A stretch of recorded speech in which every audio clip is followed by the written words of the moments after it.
Ngayong malapit na ang pagiging unrestricted free agent ni Newsome, Ginebra na nga ba ang next destination niya? At goods to para kay Justin Brownlee, isang bagong record history na naman ang nakaabang. So ano ito? So yan ang mga dapat nyong malaman, kaya wag na nga nating patagalin pa, tara at atin ang talakayin yan. So ngayong sasalang na naman ang Barangay Ginebra sa finals. Alam nyo bang may isa na namang nakaabang na record at possible maging history sa hanay ng mga naging import sa PBA, itong si Justin Brownlee, na kung saay ngayon ngay makakatapat muli ng Ginebra ang TNT sa finals, na kung saay kung makuha dito ng Ginebra ang kampyonato ay siya na ang babasag sa record ni Sean Chambers na may 6 or nakakuha rin ng 6 na kampyonato na naglarong import dito sa PBA. So ngayon pantay na sa 6 na championship record si Brownlee and Chambers. So kung makuha ni Brownlee at ng Ginebra ang kampyonato dito, si Justin Brownlee na ang hihiranging pinakamaraming kampyonato na nakamit sa PBA bilang import.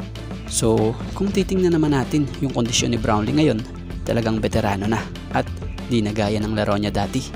Pero ang maganda naman sa kanya, siya'y healthy at patuloy na nakakatulong pa rin sa Barangay Ginebra. This conference nga, he averaged 23.30 points per game, 8.90 rebounds per game, and 4.80 assists per game.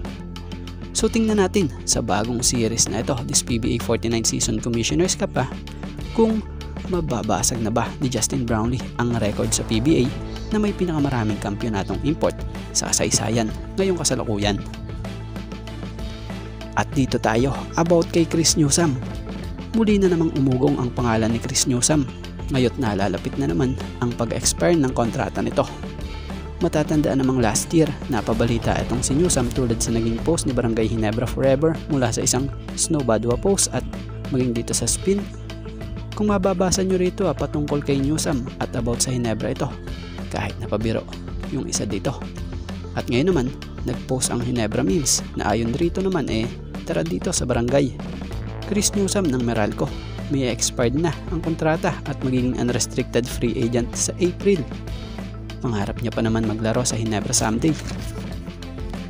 So kung titingnan natin hindi na bago ito sa ating pandinig. Noon pa may talaga namang matunog na ang Newsome to Ginebra pag ito'y naging UFA.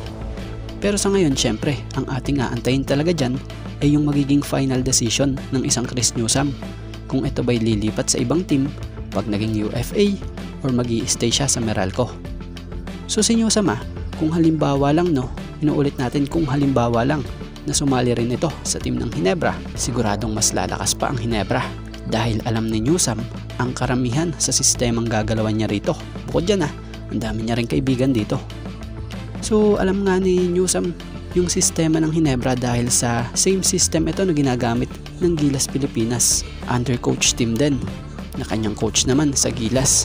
Bukod dyan ang matindi pa rito, alam ni Coach Tim Cone kung paano ito gagamitin sa kanyang sistema. Si Newsome ay isang guard forward na may matinding sipag lalo na sa depensa. Bukod dyan, may consistent itong opensa. At this conference nga sa PBA Commissioner's Cup ng 49 season, he averaged 16.27 points per game, 3.93 rebounds per game, and 3.67 assists per game. So kung sakaling mag-Ginebra man ito sa hinaharap asahan, dami na namang iiyak na haters ng Ginebra.